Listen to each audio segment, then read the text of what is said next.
খুব তাড়াতাড়ি আপনার স্বপ্ন পূরণ হবে। শুধু রবের উপর বিশ্বাস রাখুন। পালিয়ে বিয়ে করাটা প্রকৃত ভালোবাসা না। অনেক সময় মোকাবেলা করেও হাল না ছেড়ে শেষ পর্যন্ত পাশে থেকে পরিবারকে মানিয়ে বিয়ে করাটাই প্রকৃত ভালোবাসা।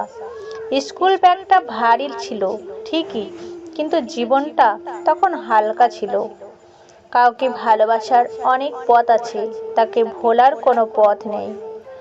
আমি প্রেম চাই না, কারণ প্রেমে বিচ্ছেদ থাকে। আমি ভালোবাসা চাই, যার কোনো শেষ অধ্যায় নেই। তুমি দেখতে যেমনই হও না কেন, তবুও আমার জন্য তুমিই সেরা। লোকের চোখে খারাপ হতে গেলে খারাপ কাজ করার দরকার নেই। শুধু উচিত কথা বলবেন, মানুষের চোখে খারাপ হয়ে যাবেন। কুকুর মার খেয়েও বিশ্বাসী থাকে, আর মানুষ ভালোবাসা পেয়েও বিশ্বাসঘাতকতা করে। খারাপ সময় তো একদিন চলেই যাবে, কিন্তু আপনাকে তো আমার চেনা হয়ে গেল।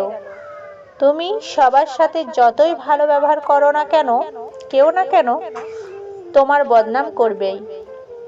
মিথ্যা আশা দিয়ে কাউকে অপেক্ষায় না রেখে সত্যিটা বলে দূরে রাখাই ভালো।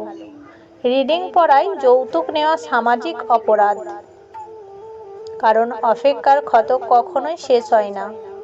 বউয়ের বাবার টাকায় কেনা মোটরসাইকেল চড়ে শিক্ষা প্রতিষ্ঠানে আসা শিক্ষক ক্লাসে ধরে রাখে লাভ নেই। ছেড়ে দিতে শেখা। মুক্ত করার পরও যদি ফিরে আসে, তখন আগলে রেখো। আমার জীবনে 3টে সমস্যা।